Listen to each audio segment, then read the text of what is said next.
Bienvenidos a este acto en nombre de la Editorial Planeta. Soy Ángeles Aguilera.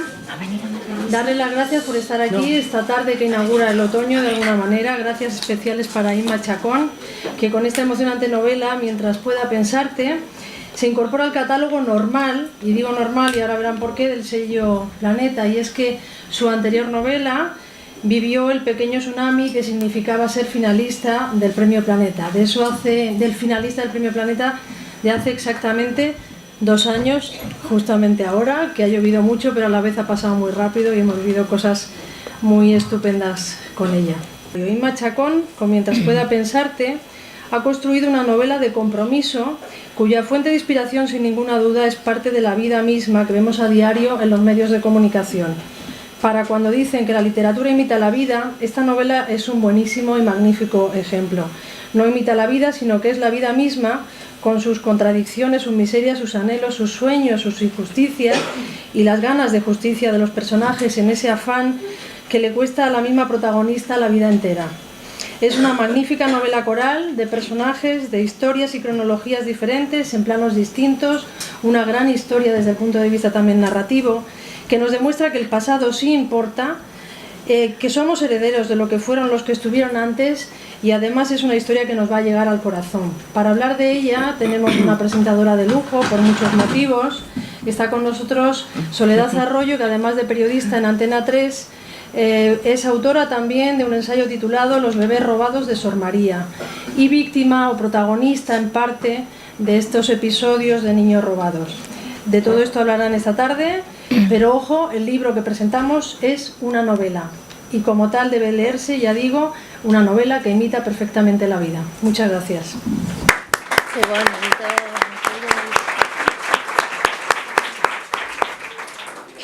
Hola, buenas tardes. Estoy un pelín afónica, pero voy a intentar que se me oiga bien. Hay muchas cosas que Inma Chacón y yo tenemos en común y les iré contando algunas. La primera es aquello que nos acercó al tema de los bebés robados. Yo un día de noviembre de 2010 me quedé en casa con gripe porque estaba malita y como no puedo dejar el vicio de la tele, pues puse un programa y había una señora que estaba contando una historia que decía que le habían robado a su niño y entonces llamé a mi madre y le dije: mamá, hay una señora en la tele que está diciendo que le robaron a su niño de una manera que, si no fuera porque tú sabes que mi hermana mayor murió de verdad, pues es como para extrañarse. Y entonces mi madre me contestó algo que me dejó helada. Dice: es que yo siempre he pensado que me la robaron. Desde aquel momento, para mí esto se convirtió casi en una obsesión, ¿no? Ese día en el plató de Espejo Público, era el programa, había también una persona que se llamaba Antonio Barroso, y que era un hombre que contaba pues que él, a pesar de que sus papeles figuraba como hijo biológico de su familia, de la que siempre había querido su familia, pues no era su familia. Y ese es precisamente el, si no me equivoco, el origen de esta novela, ¿no? Sí, sí, sí. ¿Cómo fue ese momento? Había otro personaje, había 2 personajes ahí que te llamaron mucho la atención porque tenían una crisis de identidad, algo así. Sí, la verdad es que yo esta novela, bueno, ante todo, muchísimas gracias a todos por haber venido. Sé que hay gente por ahí a la que no veo. Estoy emocionada de veros a tanta gente conocida, tantos amigos. Y la verdad que para mí es un honor tener en la mesa a Soledad Arroyo y a Ángeles, que son 2 compañeras de viaje. Totalmente.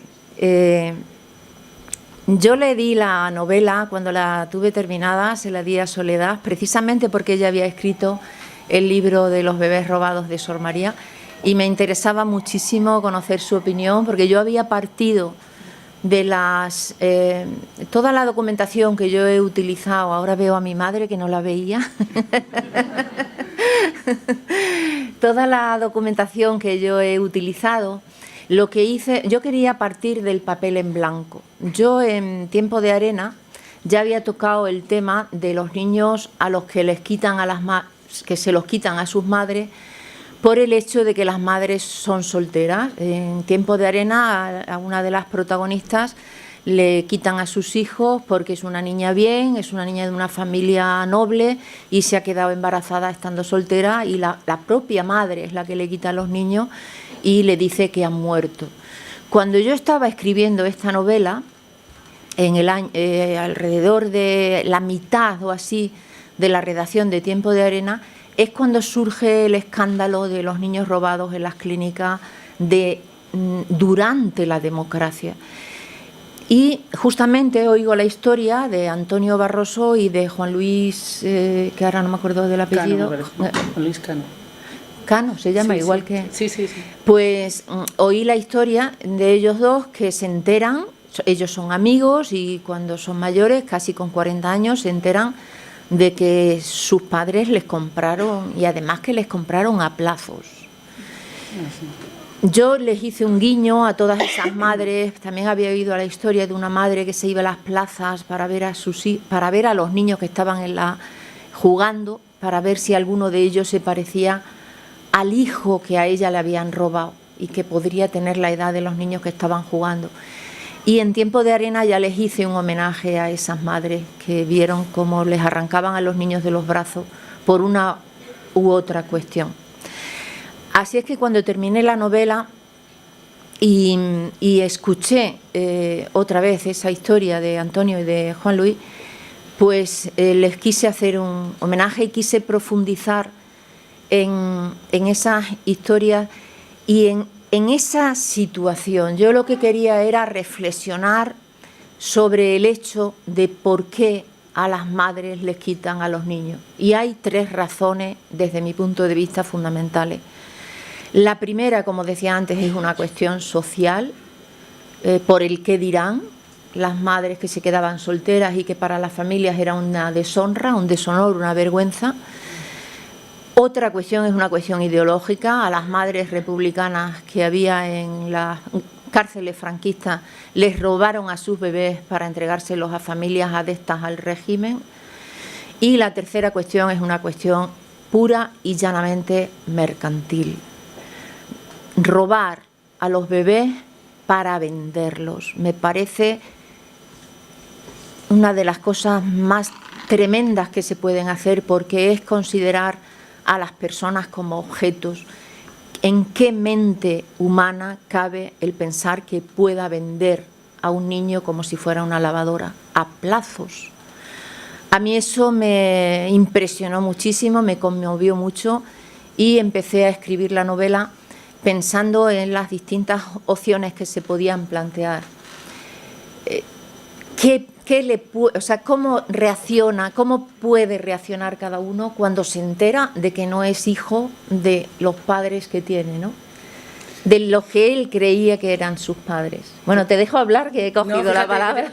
Te voy a decir una cosa, que Antonio y Juan Luis fueron los primeros en decir públicamente que sus padres no eran sus padres, pero después han salido muchísimas personas, han dado un paso adelante para decir: yo tampoco soy hijo de mis padres, a pesar de que los papeles ponen eso. Tenemos la suerte de que en esta sala hay una de esas personas que está aquí sentada, yo sé que no le importa que lo diga. Ella se enteró muy recientemente y les voy a desvelar solamente la primera frase del libro, de tu libro, porque es bastante aclaratorio. Dice: no sé quién soy. Y eso mismo le pasó a Mabel. Ella un buen día descubrió que no sabía quién era, que no era quien los papeles ponía. Y yo he trabajado con ella una importante amistad, hasta el punto de que un día me llama. Ella está investigando, ha conseguido arañar con ayuda de su familia, que está siempre ahí peleando con ella, quién es, de dónde viene, cómo un día alguien la coge en una maternidad, pero no sabe más, ¿no? Y un día me llama en esta pelea y con una terrible crisis, llorando. Lo digo para que se hagan una idea de la gravedad del asunto, ¿no? Y me dice: yo no soy Mabel Square, yo no sé quién soy, pero es que yo no sé quiénes son mis hijos, porque mis hijos no son hijos de Mabel Square. En aquel momento su cabeza había entrado en una espiral de desastre, ¿no? de caos, de quién soy, es eso que tú planteas desde la primera página, ¿no? Y ahí tú la abordas desde 2 puntos de vista muy diferentes, porque está el protagonista y el coprotagonista, que lo viven de una forma, ¿verdad?, muy diferente. Tú les haces ser, digamos, las 2 caras de una misma realidad. Sí, porque yo también hablé con una chica que es adoptada, ella lo sabía desde pequeña que era adoptada, pero hablé con ella para, en fin, cómo abordaría ella el tema, cómo lo vivió. Y yo cuando me planteé escribir la novela, al principio lo que me planteaba era escribir las dos historias paralelas de una madre y un hijo, ¿no? Sus vidas que en algún momento se tienen que cruzar, sea de la manera que sea, se tienen que llegar a cruzar. Y cuando estuve hablando con esta persona, pues vi que había también otras aristas. Esto es un poliedro con muchísimas caras y con muchas aristas y muchísimas maneras diferentes de enfrentarse a la misma situación. Hay personas que no quieren conocer su pasado, que en mi novela hay los dos protagonistas que son amigos, lo saben al mismo tiempo y uno de ellos tiene una vida de éxito, tiene un presente muy bonito, se ha construido a sí mismo. Sí que es verdad que siempre ha sentido que su madre, cierto rechazo de su madre, de la madre que él pensaba que era su madre, ha sentido cierto rechazo y él tiene un futuro muy prometedor y no quiere mirar al pasado, un peso al que se puede acostumbrar o no, pero que tiene que ir inevitablemente con él. Y sin embargo el otro quiere conocer su pasado, quiere conocer sus orígenes, quiere saber quién es.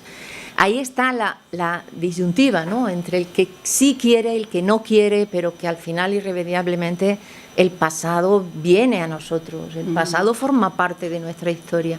Yo esto lo digo mucho porque en mi novela también hablo de la guerra civil, hablo de la posguerra, hablo de los años del desarrollo, en los años 60, en fin, son muchos temas los que abordo porque empiezan en los años 30 y terminan en el 2004. Y lo digo mucho cuando me preguntan, ¿es otra novela más de la guerra civil? Hoy me lo han preguntado, ¿no? Ya se han escrito 17.000, me dicen 17.000. Y digo, bueno, pues la 17.001.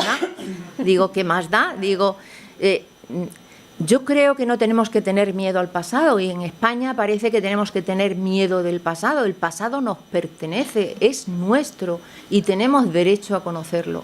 Algunos lo asumen de una manera y otros de otra, pero el pasado es donde nosotros tenemos que enraizar porque las raíces están ahí y el que no conoce las raíces no puede sujetar el árbol se cae. De manera que en mi novela pues toco todos esos temas, no solamente toco el tema a mí no me gusta, fíjate, no me gusta decir bebés robados, porque ninguno de ellos son bebés, son personas que han descubierto que en un momento determinado de sus vidas que tienen que volver a plantearse las preguntas que ya se hicieron cuando eran adolescentes, porque son preguntas que todos nos hacemos en algún momento. ¿Quién soy? ¿De dónde vengo? ¿Quién no se ha preguntado eso alguna vez? Todos en algún momento de nuestra vida nos hemos hecho esas preguntas que son las que conforman la identidad. Pero estas personas que con 40, 50 o como este señor con 80 años se tiene que volver a preguntar todo esto, tiene que volver a recomponerse, tiene que buscar su identidad nuevamente. Y eso es lo que yo he querido reflejar en la novela. Perdona que te interrumpa, ellos lo viven con mucha angustia, con mucho dolor, esa búsqueda, y les genera un vacío que no les permite seguir adelante, ¿no? Y es bastante duro. En esta novela, que ya les adelanto es apasionante, hay otra voz que tiene también mucha fuerza cuando se utiliza en primera persona, que es la voz de la madre, que sin estar del todo segura de que le han robado a su hijo, pero le obligan a olvidar, ella nunca olvida y hay un momento en el que empieza como a recordar y todo toma una claridad mayor, ¿no? Es la madre que a veces incluso le niegas, digo le niegas porque tú la defines, ¿no? Le niegas el derecho, o se niega a sí misma el derecho a conocer a su hijo. Qué dramática, ¿no? Es que claro, yo también me planteo no solamente qué pensaría uno si de pronto descubre que no es hijo de quien creía que lo era, sino también me planteo qué pasa con las madres, ¿no? Que hay algunas madres que no quieren tampoco que se toque, ellas tienen esa, no sé si se me está oyendo, porque ahora de pronto, pues ellas tienen esa seguridad de que su hijo vive, a ellas les dijeron que los niños habían muerto, pero también puede darse el caso de alguna madre que diga, yo no quiero que mi hijo se entere de esto, porque no quiero que sufra. Yo lo que quiero es protegerle. Y si yo ahora irrumpo en su vida, lo que voy a hacer es precisamente destrozarle todos los cimientos en los que se ha basado esa vida. Una vida que se ha basado en una mentira, pero que es la suya y que yo no la quiero trastocar. Esa es otra postura. O sea, yo he querido darle voz en esta novela por eso hablaba antes de las diferentes aristas de un poliedro que tiene muchísimas caras. Sí. Porque hay madres que sí que quieren buscar a sus hijos, otras madres que no, otras madres que quieren y no los encuentran, otras que afortunadamente sí los han encontrado. María Luisa Torres es una de ellas, me dijo que iba a estar aquí, pero como hay tanta gente, no sé si está o no está. O se ha podido venir. O se ha podido venir porque tenía que trabajar. Pero hay muchas más madres que han encontrado a sus hijos, no solo María Luisa Torres, que se ha convertido un poco en el símbolo, porque fue la que se reencontró con su hija, digamos, televisivamente, que es algo que los que estamos ahí no queremos que ocurra, porque no queremos convertir esto en un show, pero es verdad que ella enarbola la bandera y está siempre que se la reclama, ¿no? Bueno, es verdad que son yo creo que, fíjate, a mí me han preguntado, ¿no?, que pienso también, aunque nos desviemos del tema de la novela, pero me han preguntado por estos programas de televisión que se están dando ahora. Pues yo creo que mientras más visibilidad tenga este tema, muchísimo mejor, porque insisto mucho en esto, en todas las entrevistas que me han hecho yo creo que lo he dicho. Este problema no es de Mabel, no es de María Luisa y no es de Antonio o de Juan Luis, es un problema de la sociedad. Cuando en una sociedad suceden estas cosas es porque algo está fallando. Y lo que fallaron fueron las instituciones. Y las instituciones son las que le tienen que dar una solución, porque no lo están haciendo y se sienten muy desprotegidas. Estas personas se sienten muy desprotegidas y yo creo que mientras más visibilidad tenga el tema, pues la sociedad tomará conciencia de que esto nos afecta a todos. Yo me siento parte de esta sociedad donde ha sucedido este horror. O sea, que haya 300.000 adopciones irregulares en España y que no haya nadie que haya ido a la cárcel. O sea, esto es inaudito. Esto pasa en cualquier otro país y se está removiendo cielo y tierra para averiguar dónde están los culpables. En España se están desestimando, bueno, tú lo sabes mejor que yo, se están desestimando las demandas y se están echando polvo o tierra o una losa de silencio que no lo van a conseguir porque hay mucha gente y bueno, pues en algunas televisiones se están haciendo eco de una forma y en otros sitios de otra, y yo creo que todas las maneras son válidas. Yo creo que el compromiso de cada uno lo tiene que ejercer en su vida diaria y en su actividad diaria. Mi actividad es la docencia y la literatura, y mi compromiso yo lo ejerzo a través de la docencia y a través de la literatura. Y bueno, pues en estas televisiones lo ejercen a través de los productos que ponen en el mercado, y a mí me parece también muy digno. Vamos a volver a tu libro. Sí. Que hemos venido a hablar de mi libro. Sí. En este libro, además de las voces de los dos protagonistas, las voces de la madre, y no es que yo no quiera hablar de niños robados, a ver, que yo me puedo tirar muchas horas hablando del tema, pero en este libro decía que hay muchas voces, ¿no? Hay muchas voces y hay muchos tiempos también. Tú has dicho antes que ibas de los años 30 al 2000 y algo. O sea, es como un ir y venir permanente. ¿Por qué, Inma? ¿Por qué lo has hecho así? Quería abordar la novela desde diferentes puntos de vista, y la mejor manera me parecía también utilizar diferentes voces narrativas. Y esas voces narrativas están situadas en diferentes espacios y en diferentes tiempos. De manera que dice Julia, que no sé si está por ahí, mi amiga Julia. Ay, mamá, no. Mi amiga Julia me decía, y también lo estoy diciendo mucho en las entrevistas que me están haciendo en la radio, que yo había escrito una novela, dice, Tiempo de Arena era como un circo de 3 pistas. Dice, y ahora esta es un circo de 7 pistas. Y es verdad, porque en un circo de 7 pistas, tú estás viendo las 7 pistas y estás viendo cada espectáculo que se está sucediendo en cada una de las pistas, pero también estás viendo el espectáculo en general. Estás viendo todo el circo al mismo tiempo. Y eso es lo que yo he querido construir con esta novela. Una novela coral en la que hay muchos personajes, muchos protagonistas. Uno de ellos, por cierto, es la abuela Mila. El nombre se lo debo a Mila, que también está por aquí, que es la abuela de mis sobrinos nietos, los que también están por aquí, pero que no los veo. Que también, por cierto, están en la novela. Mis novelas siempre son homenajes a mucha gente y en este caso he homenajeado a mis sobrinas María y Dolores. Por eso una de las personajes se llama María Dolores, porque están ahí mis dos sobrinas, María y Dolores, y están los hijos de María y de Dolores, y está Mila, que es su abuela y que ejerce de una manera preciosa ese papel que a mí me encantaría ejercer. Y a ella le debo el nombre de la abuela Mila, a ella le debo también y a su pueblo el hecho de haberme podido documentar sobre los majuelos, sobre los distintos tipos de uvas, sobre los tiempos de la vendimia, sobre cómo se subían los majuelos a espalderas, en fin, todas esas cosas que yo desconocía totalmente y que fue un placer. Además me fui con ellos, hicimos una mini vendimia, estuvimos allí mirando las uvas, recogiendo y fue precioso.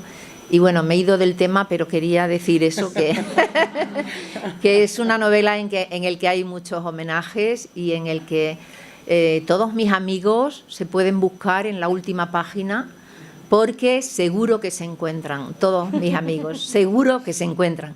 En algunos casos, hay algunas veces que tengo dos amigas Marta, por ejemplo, y solo aparece una, pero si os buscáis, estar seguro de que ese nombre que coincide con el vuestro y que aparece ahí es el vuestro.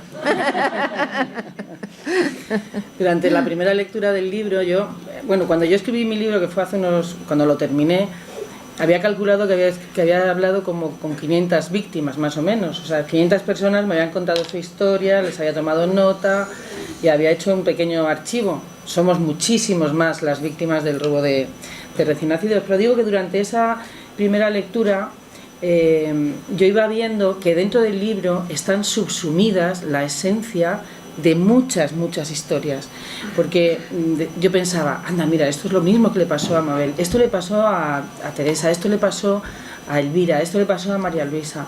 Cuando lo lean, no piensen que es la peor de las historias posibles. La realidad, desgraciadamente, es mucho más dura. Y lo digo porque decías hace un momento que se puede hacer literatura comprometida. Yo creo que esto es un ejemplo, ¿no?, de esa literatura de la que tú hablabas. No sé si queréis que sigamos hablando, pero yo lo que sí que me gustaría, antes de que nos fuéramos, es que nos explicaras el título, porque es un título maravilloso. Ahora, explícanoslo, por fin. Hay un poeta extremeño que se llama Ángel Campos Pámpano, porque otro de los homenajes que hay en todas mis novelas es a Extremadura, como lo decía muy bien antes Ángeles, ¿no? Yo soy madrileña de adopción, quiero mucho Madrid, pero soy extremeña de corazón y siempre en todos mis libros hay algún guiño a mi tierra. Bueno, pues Ángel Campos Pámpano es un extraordinario poeta extremeño que murió hace unos años y que yo estuve en el homenaje que se le rindió en Badajoz, y en ese homenaje leí un poema que empieza diciendo: mientras pueda pensarte, no habrá olvido. Y es eso lo que yo digo en la novela. Estas madres no olvidan porque siempre piensan en sus hijos.